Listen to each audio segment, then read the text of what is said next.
Welcome to Whispers from the Inn, an unofficial Warcrow production. Join your innkeepers as they discuss all things Warcrow, the tabletop miniatures combat game by Corvus Belli.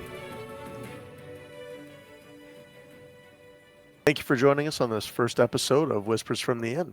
I'd like to take a moment to introduce your innkeepers. I'm Scott. I'm Jason. I'm Jake. And I'm JP. Thanks for joining us. We're here to talk about all things Warcrow. Tell me, guys, why are you excited about Warcrow? Why do you play it? You guys go first. I mean, sculpts are great, and who doesn't like playing with toys in your adult age? And just the lore, I think, for me, is probably one of the big things. Just reading that lore and then being able to play it out, see it out on the table, and tell fun stories with great people from all over the world. It's pretty fun time. I will admit I got lured in by the Warcrow Adventures game to start with. Our good friend Greg Patterson at Adepticon lured me into it. And then our friend Scott here introduced me to the actual war game.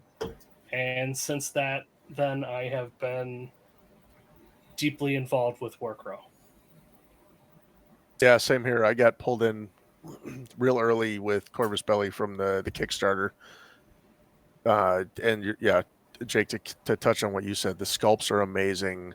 The lore itself, the way the game mechanics actually pull some of that lore into it, into each of the different mechanics, the factions, the profiles. It's just, it pulled me in completely.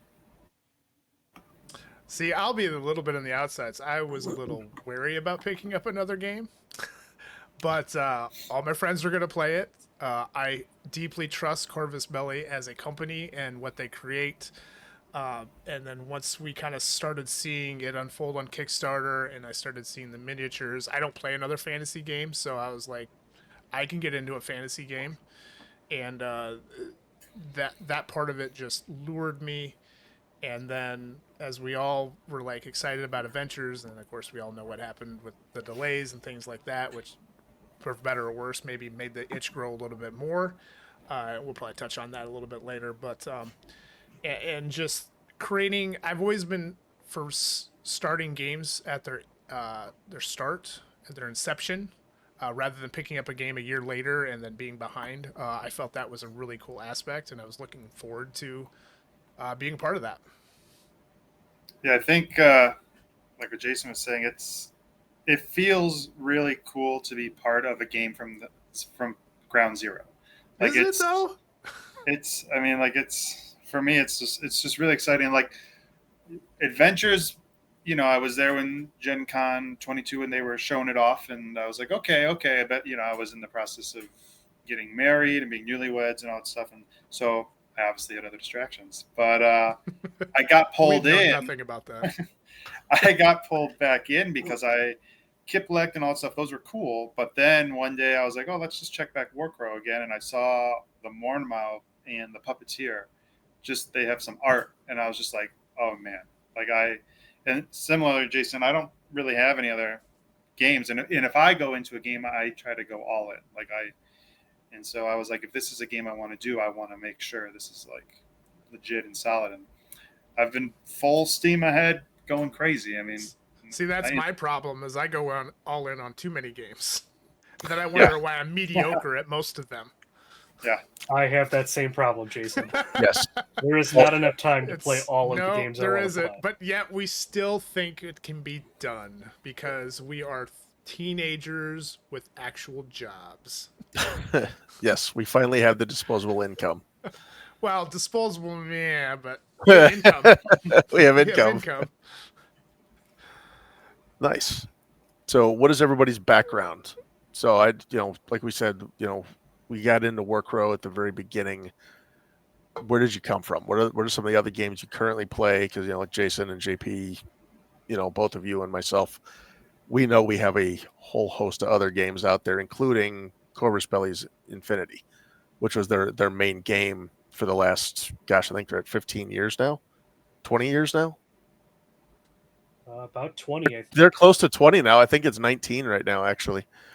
So like that's how the three of us know each other. Jake hasn't quite gotten an Infinity yet. We might pull him in later. Well, Gen Con's right around the road, and I'll be at that booth. So, not that I'm work for promoting games, but don't do it. Just buy everything Warcrow and focus on that. You'll be much happier. It's kind of hard to be into one game while the sister game is like the big sister game is like just glaring at you. You can always buy the models for the hobby aspect and not actually play the game. That's what I do right now. See, well, like I said, it's that problem of me going all in. Like I can't do that. If I get into it, which is inevitable, it's gonna be like the whole thing. Yep. Yeah, all of it. I was gonna say that's the one really great thing about Corvus Belli as a company. I know several painters and hobbyists that don't play Infinity, yet they collect several of the miniatures just so that they can paint them. Yeah. That's how good the quality is, and that has carried over into the Warcrow sculpts and how all of those look. Corvus Belli's models in general over the last 15 years have just skyrocketed in quality. They were the best in the industry when I started playing Infinity in 2012, and now they're just even better. Yeah, I mean, regardless what's going on with shipping and Unicool is pretty cool for sculpting. Like spoiled myself. That might be another podcast. Yeah, or a show. I think we just got another episode. Right? Unicool. Probably. I don't know if that's just talking material in general. To keep rolling on. So for me personally, I got my start in high school playing a game called Tractics, which is a World War II miniatures tank game, actually, which I found out within the last year was made by Gary Gygax in the 70s. That's how I got my start. I've been a historical gamer my entire life. That was pretty much most of like the first 15 years of my wargaming life was that, and then we also played a Civil War game called Johnny Reb, and then my buddy Matt got me into Infinity. That was really the first time I'd ever played a miniatures game that was not a historic. I was really bad at it. I didn't know how I felt about it. Math is not my thing, so 20 dice mechanic really got me, so I didn't go full head long until a little bit later, a couple years later, is when I did my first Iowa Incidents, and I couldn't tell you which one it was. But I played my first tournament, and by then I was full on hooked. Since then, I have a gaming problem, just like a lot of people do.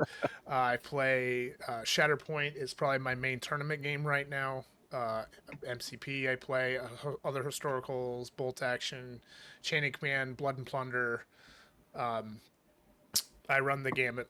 I can't get enough of it, and just add in another what I feel is a very strong game, which a really strong future, and I can't wait to talk about it. But yeah, that's how I got my started, and I don't intend on slowing down anytime soon. Yeah, I can go. So I before I got into like the wargaming stuff, it was like a few years earlier. I was into like at my summer camp, you could make model cars and use toy soldiers and make little dioramas. And I always loved stories. I've always loved stories. I love cartography and like that nerd aspect. And so being able to tell stories was always fun. And then like I was in middle school in like 2006 or something. I was getting a haircut, and right next door was a Games Workshop. And so my family member who was there with me was one of the family members where they were like, get your hair cut and then come find me somewhere else in this shopping center. And so as I walk past, I see like these Lord of the Rings guys sitting there, these weird, cool looking tanks, all that stuff. And I went in and I was, just enraptured by this concept that you could not just build a model and have it sit on your shelf. You could actually like use it and play with it. And so from that point on, I was pretty much just into gaming. The experience I had at the Games Workshop was a little intense for an introvert, so I was kind of afraid to go back into the stores. But I fell in love with the Lord of the Rings game. That was kind of my core I think it was, for me, heroic scale with some of the older Warhammer models just looked a little weird to me. But I loved Tomb Kings, and I collected for a long time the Lord of the Rings stuff. I had a massive, massive collection that I recently sold off a few years ago for Warcrow. But I bounced all over the place after that. I didn't actually fully play any games. I collected Lord of the Rings. We tried to play a little of that. And what really stuck for me for a while was Crisis Protocol. I loved that game, but I played it very casually. My wife and I enjoy playing it together. It's just fun to throw terrain at each other.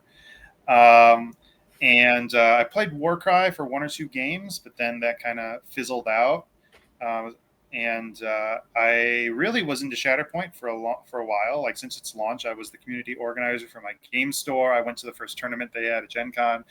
But then just, COVID, after COVID, the game store that I was at got hit with so many hard things that whole store closed permanently. And with Shatterpoint, there was just something. I love the game. I think it's beautiful, but there was just an itch it wasn't scratching. And so it just wasn't doing it. There was just one component for me, and so I sold it off. But I was looking at Warcrow potentially, like Warcrow was on the horizon there, and so Warcrow is actually a game I have stuck with for a long, long time and been fully invested in. I'm the community organizer for our area, and we've just seen that community blossom.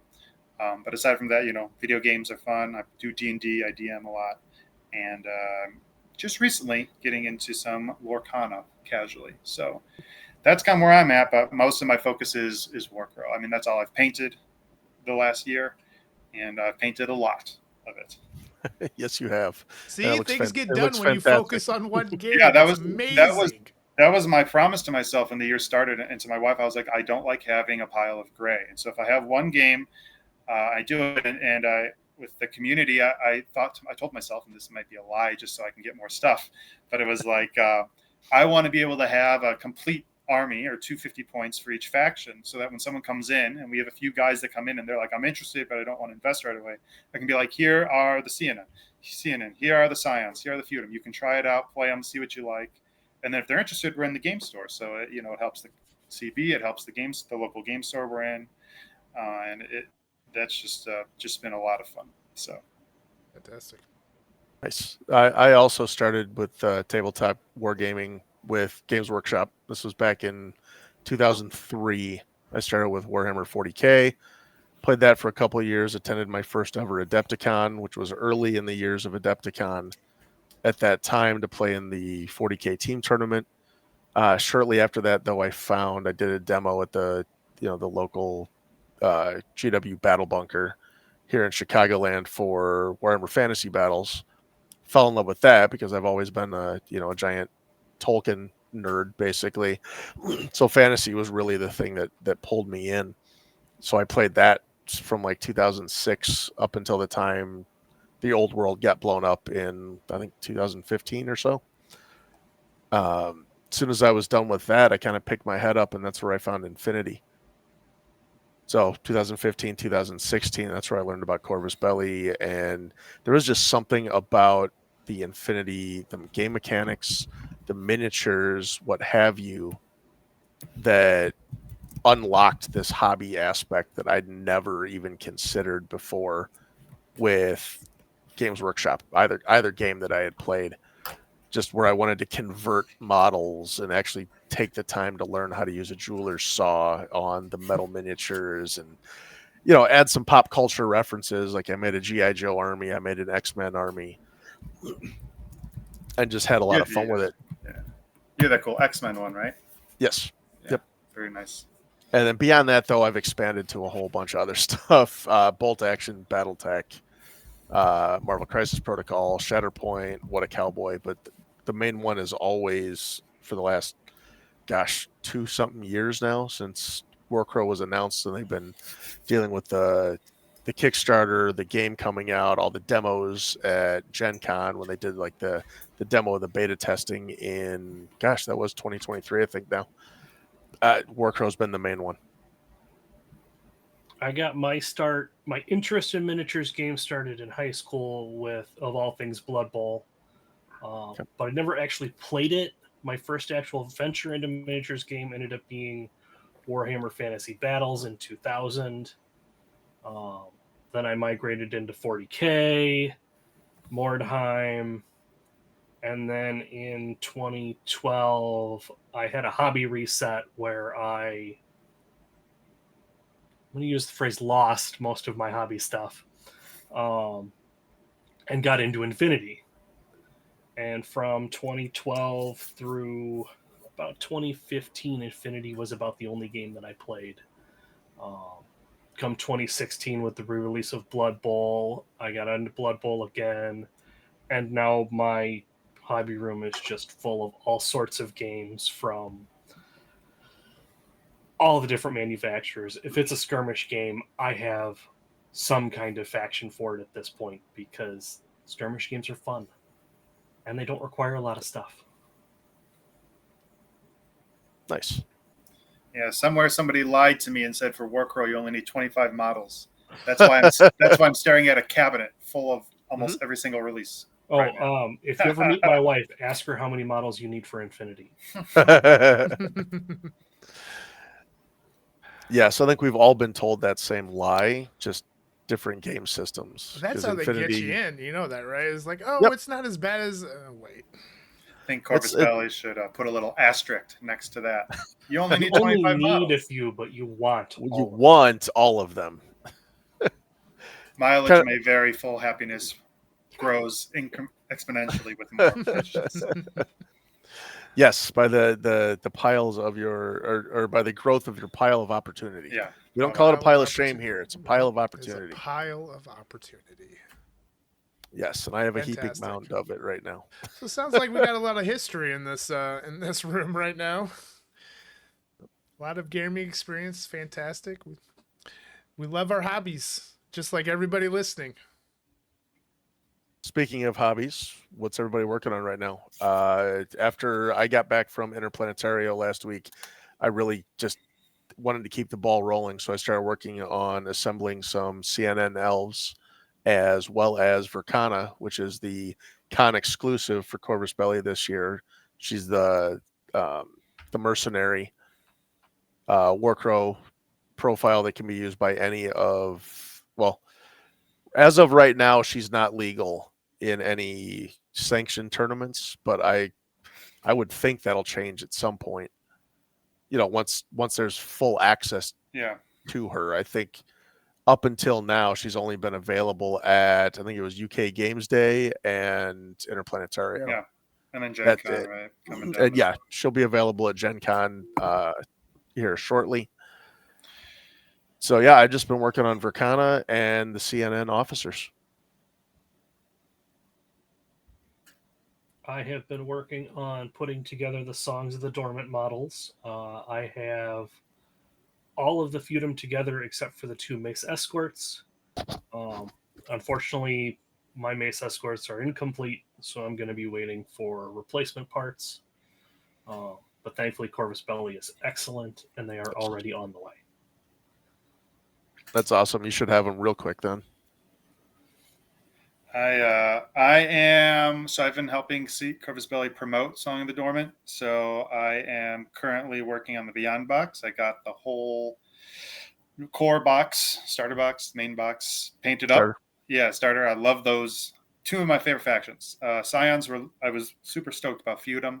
But Scions have grown in my heart. Could be that they inserted something in there while I was sleeping. I don't know. Was it an Orichalcum heart? It may have been. It may have just been Uruk's jar. That's just okay. But the color scheme I decided on them for, I liked, and then I shared with the community, and a lot of people liked it. And it made me love painting them a whole lot more. So they are now my number 2 favorite faction, just to paint for. And it's just been a blast. Those models are beautiful. If you haven't gotten it yet, Beyond Box, all the Anointed are unicool. They're just beautiful to put together, and it's a lot of fun. Nice. Yeah, the paint scheme and the approach you took on that is different, and you executed it extremely well. I don't know if JP or Jason have seen it yet, but you've got it's kind of like more of like a noir black and white with a little single red light source.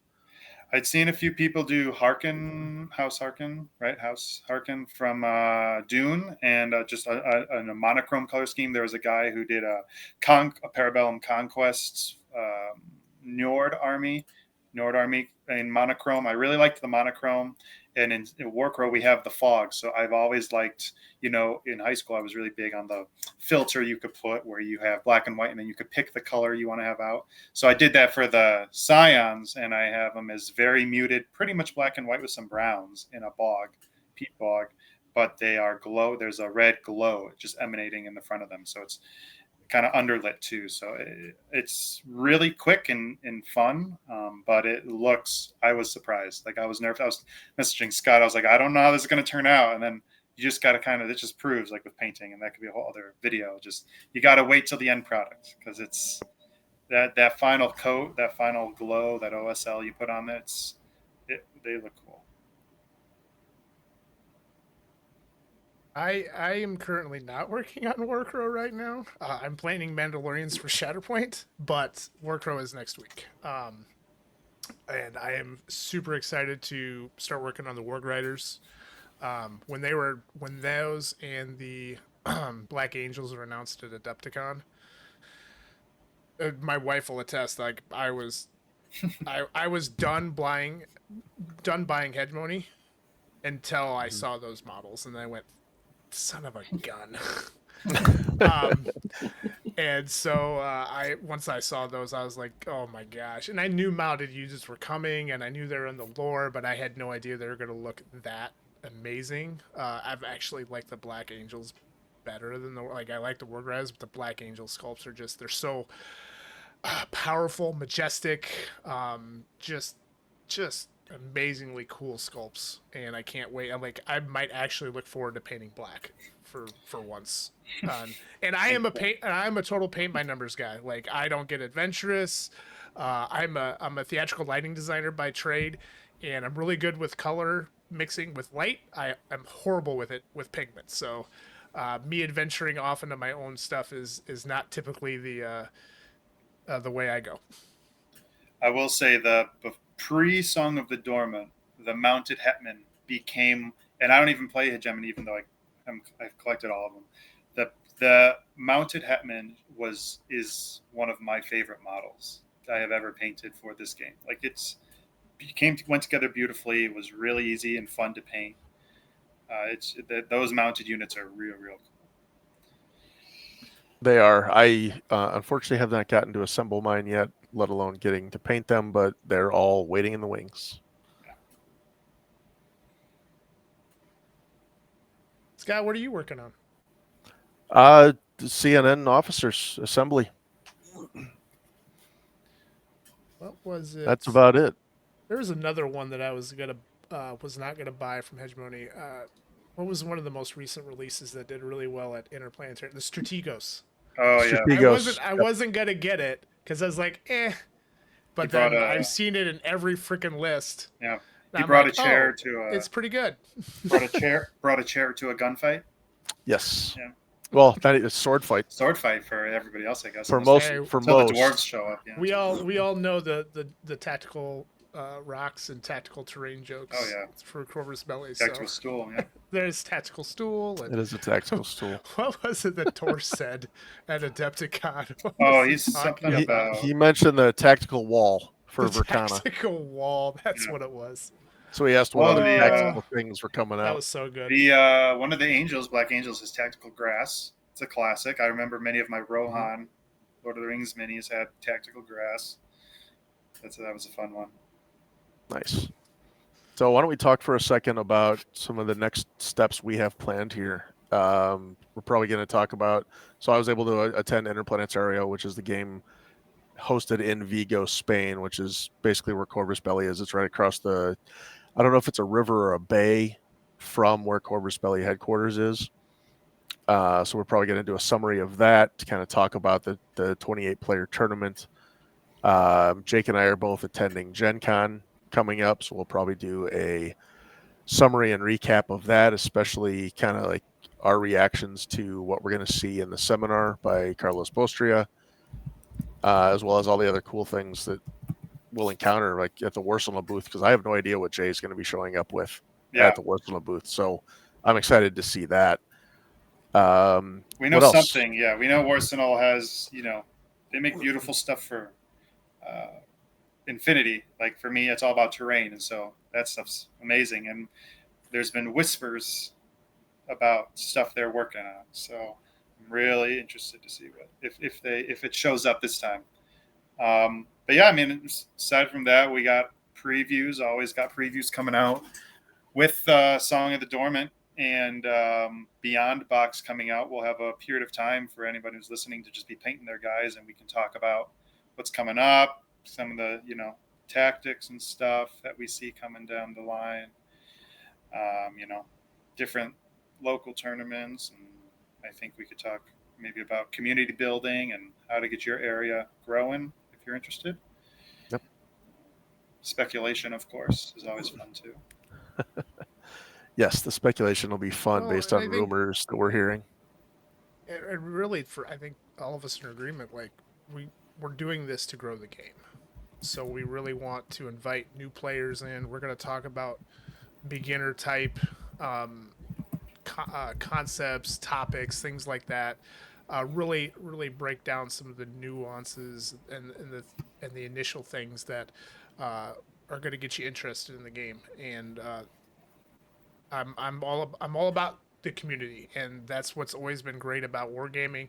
Adepticon's what I look forward to going to every year. It's my most favorite time of the year. My wife knows this. I said no matter what, we're going to Adepticon unless the sky falls. And really, that's what we want to build here. Is and as the show grows, maybe we get into like some high technical aspects. But really, it's going to be we want people playing this game, and we want to talk about the things that make this game unique. Why is it different than something else?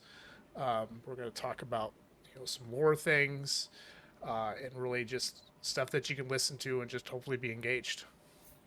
I mean, we can also share how you're not alone in the thousands of little cuts you have on your fingers from cutting your models and gluing them together. But like helping people on how to build stuff and get through some hobby slums and painting schemes if you need help. I mean, I'm kind of building my own little thing around promoting and how to paint models for Warcrow for beginners and stuff. So yeah, we got a lot of plans, and I think it'll be. Yeah, we're all super excited. It's We're gonna very be excited. It's gonna be great. Yeah, we love this game. So I mean, and the community is great, but what also makes it work is CB is just so just wonderful with community organizers, and they have a big passion. And the fact that Warcrow's narrative, I think, is a lot of fun too. It allows for a lot of storytelling. That's really what got me initially, was that it was very narrative heavy. Yeah. And I don't know if this will be a tournament game for me. I have no idea. There's only been one official one. I know some smaller communities have done them. It's very much in its infancy, so I would say right now, like, we're not talking about necessarily competitive play. It's very young, but what I do want to talk about is the rich nature of the narration and the story and what that story brings to the game. And that's usually what keeps me engaged in games, is the story, especially, that don't have big IPs like Marvel or Star Wars. Yeah. It's the story, it's the community. I think the new Discord is a great thing. I hope it stays very community based and doesn't get toxic. And I've seen it not so far at the start, and CB employees are in there, which I think is a great thing. I've seen. I know Atomic Masses Games Discord just shut down because, for one reason or another. I hope this one stays up, because I think it's a good way to stay engaged with the company on developing the game. I think even, speaking of the Discord, like the unofficial one, right? That was made, that one, I was in that one since it's like day 1 or 2 of its creation. So was I. And that Discord was fully fueled on fans, and it just grew so much. So then when they made the new one, it ported over. We had already kind of gelled as a community and kind of rallied behind this game, and people supporting other people. It was really cool to see. It's like, once again, being with this game from its inception, it's just been amazing to see it grow, and everybody talks to everybody, from noobs all the way up to the head of command with the game at HQ, at CBHQ. It's just really, really cool to see everybody kind of talk and share stories about Lindwurm and all this wonderful stuff. That's been at least my experience with Corvus Belli games for the however many years I've been playing it. Probably 10 years now at this point. They're passionate about their games. They're passionate about, the community itself and actually engaging with them, kind of like you said. Just there's been just so much support from them to the community. It's been great.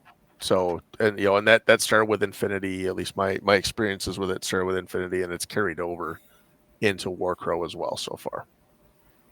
Yeah, it's great seeing how passionate all of the Corvus Belli people we interact with are about all of their games. And the Warcrow crew in particular are just amazing. Isn't it great? I mean, I haven't met a lot. I mean, I think Hoopu's the only one I've actually met in person. But talk about somebody who's jazzed about this story. Her energy and passion is infectious in a good way, in a very good way. Yeah. Well, it's like, I think also a community can make or break a game. And even from my own experiences, that's one of the reasons why I, fizzled out with many of the other games I played at company organized games, was I would just get on social media to ask, and I'd see people arguing with each other.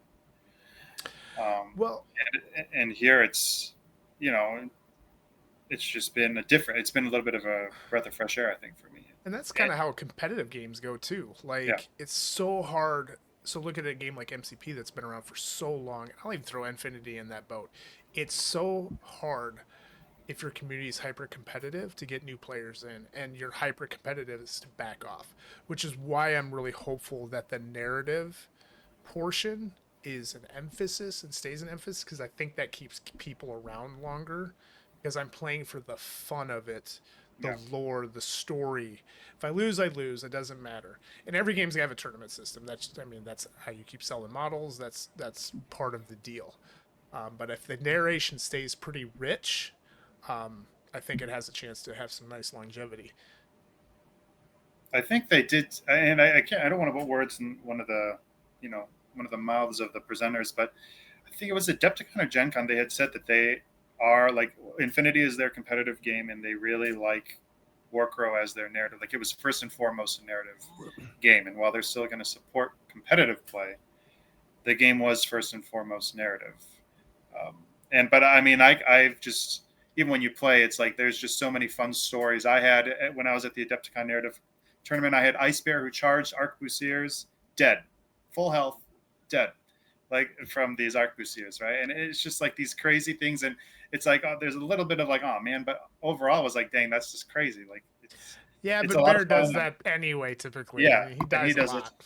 And it's just, it wasn't a feels bad. It was just like, oh, that's just crazy. Like, just playing out these things cinematically in your head, and just having fun. Like I would say almost every game, if not every game I've played with people, any Warcrow game has just been fun. Like, across the table, everyone's been fun to play with.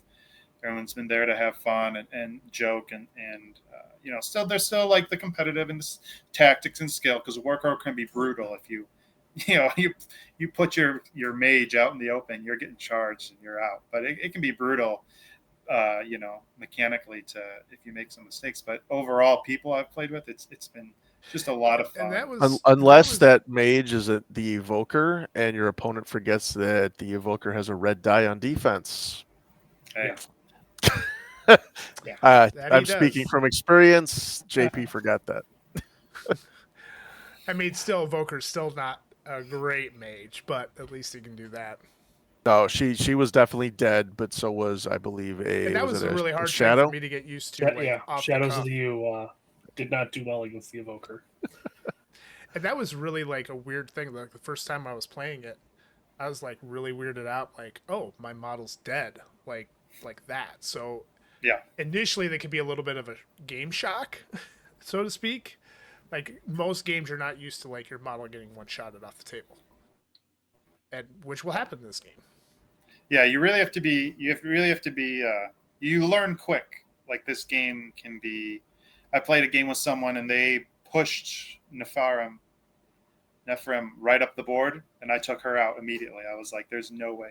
Like, there's just you got to be like I played a game where I had my flame cobs. They killed themselves, and I lost the game because I tabled myself. Because the flame cobs, it was I think against my wife. My flame cobs blew up against her Xenon. They killed her Xenon, but I had my other flame cop there, so they all died. And my wife had her archers in the back. They survived, and I was like, "All right, well, there you go." Nice. Nice. So we love the lore, we love the community. What else? What else do we love about Warcrow? We haven't talked about mechanics yet. Yeah, I mean, Tinge, I think, feel is like- wild. Sorry, I was going to say, why don't we each talk about our favorite one mechanic? Because I think we can Yep. do several shows We on could. just Just what we different like. mechanics. So, yeah, Jake, why don't you start us off?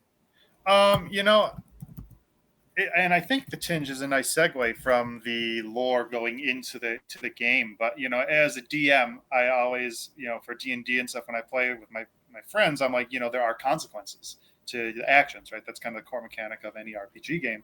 With Warcrow, I love that it's kind of there's a little bit of that ported over with Tinge, especially with these new updated rules they have, where it's just like you can tap into magic, but it is going to affect you. And it's even cooler that the Scions, I think, have their own set of Tinge stuff, because that is narratively one of their things, is they embrace that. And it is just wild. And there have just been some crazy games I've played with people where Tinge makes or breaks it.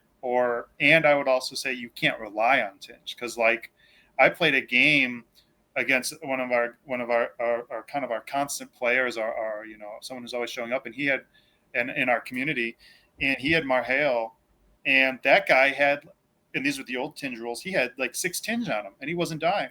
Like he kept rolling these willpower saves, and he was just like Godzilla, just like powering up, and I was strategically relying on him to just blow up, and he was just having just these amazing dice rolls, saving every single time, and I almost lost the game because I was just, that Tinge is just so tricky to do. And I did a game with Verana for the feudum against Scions, and right off the bat, she went to block a spell, instantly 3 Tinge on her.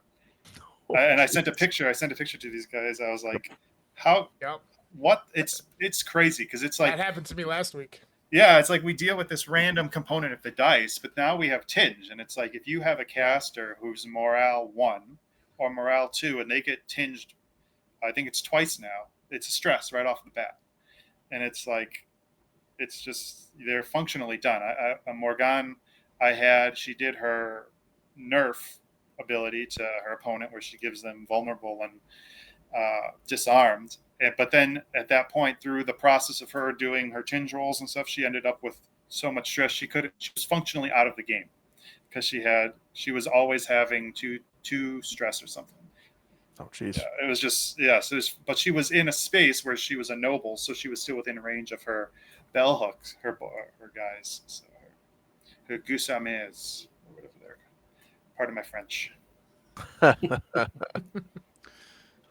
I think my favorite thing about Warcrow is probably the combat mechanics. Just the way the different dice pools mesh together, and the switches and modifiers. Every combat is different, even between the same 2 units. Because, you know, the first time maybe you have enough morale to stress to get that modifier, but then the second combat you don't. Yeah, or even like maybe in the first combat you took enough casualties to be at half strength or below. That just changed your entire dice pool. And the way the officers modify the combat units is very different than what we see in most other games.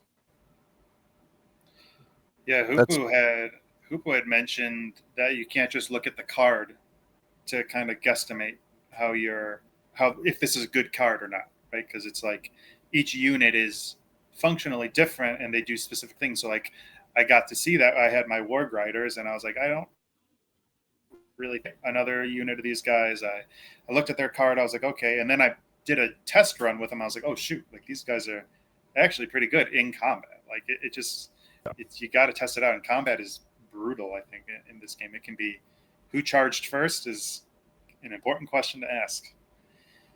It really is. Yeah, It really is. For me, my favorite mechanic, I think, is probably the stress and morale mechanic.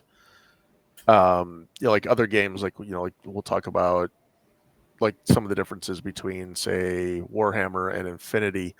Warhammer, when it's your turn, every unit or model gets to activate once. That's it. You're done.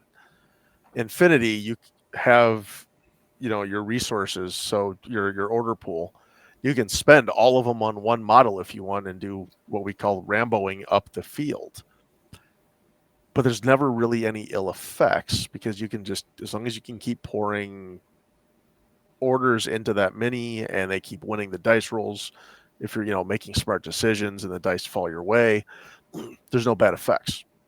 In Warcrow, they've specifically added that mechanic where it feels more like an actual battlefield because your unit can be stressed out by either being asked to do too much, by being beaten in combat, or being the target of specific, shooting or spells.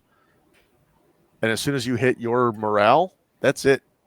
You shut down unless you regroup specifically.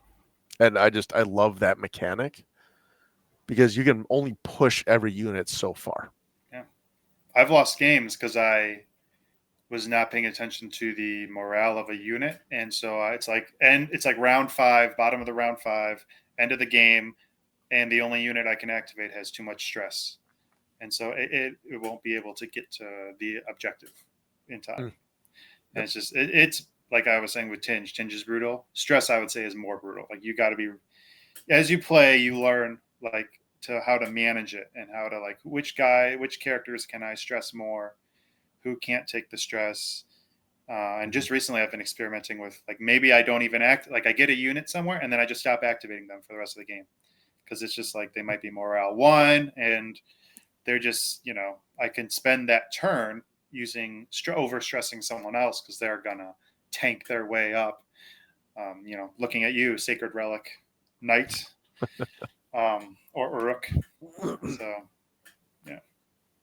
I'm kind of with you, but the more I play, the more the mechanic that kind of is starting to jump out on me is the unit attachments and the chess match that is, and really finding out when you attach, a commander to a unit, what that unlocks in that unit, especially when you get into when you're adding auto successes, auto blocks, or you add your switch modifiers and how that unlocks that unit. I mean, there's a reason why some, like maybe you're taking a mounted wraith main with the wargs now to unlock some specials and things like that. So really figuring that out has been quite stressful and also fun to kind of figure out.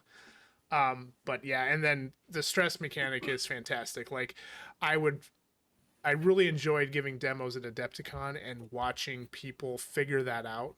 I really like it when they overstress their units so they can see, hey, it's always fun to throw a lot of dice. Everybody loves that. But it may not be the best choice in the moment.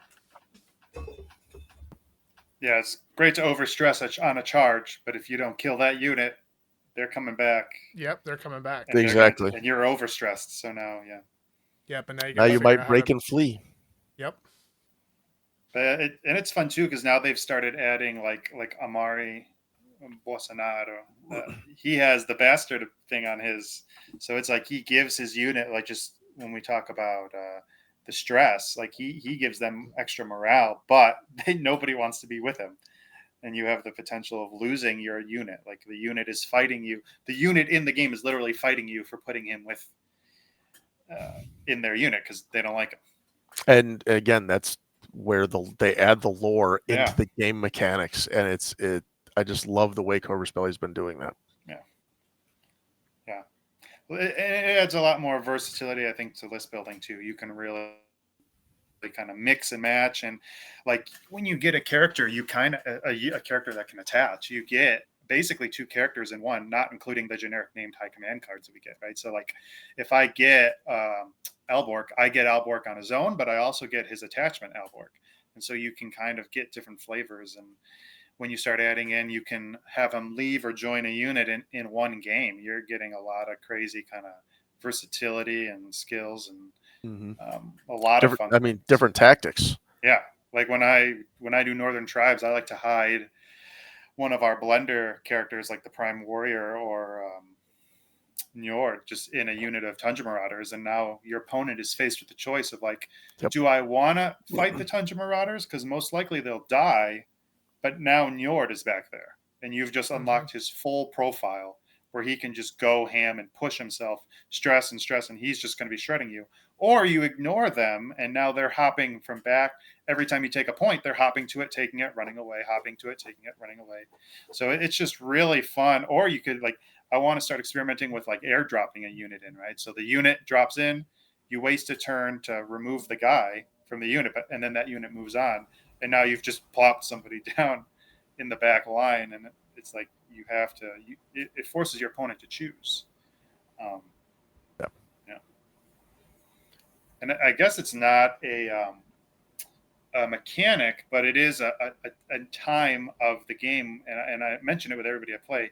The end of round 2 and round 3 for me are always my favorite parts of the game, because at that point, all the things we've talked about have happened, and now you really have to start making those tough choices. And I think when both players are making those harder choices, like it's like at this point you've gotten tinge, you've gotten stress, you've been in combat, you're probably stuck in combat, especially if the unit has a war surgeon and his bulwarks, you're stuck, right?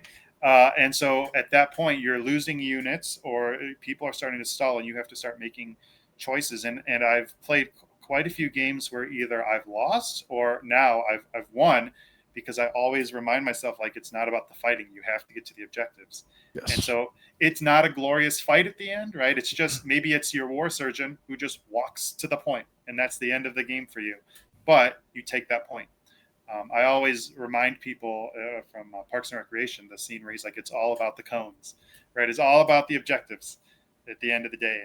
And so you have to, like, all these things we've talked about, it's like you have to balance those, and the grueling round 1, and then the will they, won't they of round 1, like who's moving where, and then round 2, you start having your clashes, and then round 3, it's like people are just beaten up, and you're trying to figure out what to take, what can you expend, what's worth losing so you can win something else.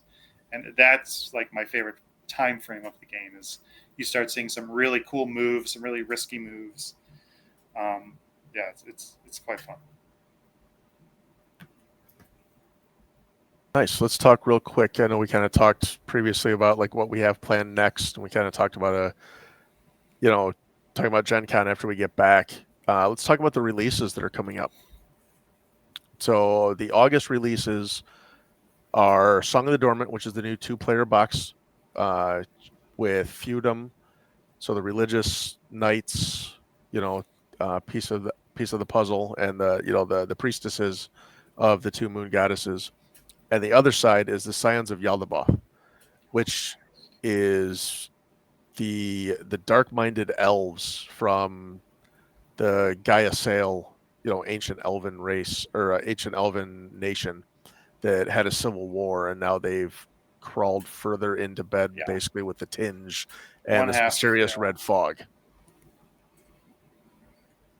So we've got Song of the Dormant, which is the new starter. I think was it 7 models per faction, I believe? Yeah, you have your high command, an officer, a support, and then a unit of 4-man units. Perfect. The additional pieces beyond Song of the Dormant, which is 3 new models for each of those factions, 1 officer and a 2 troop unit. Yep. And then they've got the specific limited edition Syzygian model for feudum. So we should be able to show those off here right after Gen Con. I know some of you have yours already, but I Yeah. am not one of those. I I am- am a Half of us have it already, half of us don't. Yes. Just So the yet. half of us on the right side of the screen have it. The lowly people on the left do not. It's temporarily in the fog somewhere. They're Yes.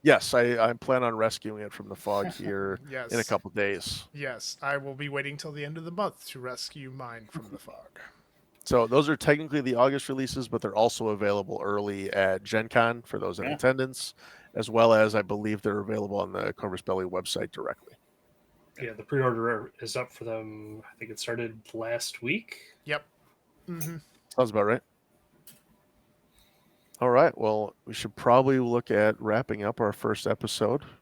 Thank you all for joining us. If you want to contact us or find us out there in the meantime between episodes, we do have a Facebook group called Whispers from the Inn, as well as an email that is whispersfromtheinn, all one word, at gmail.com.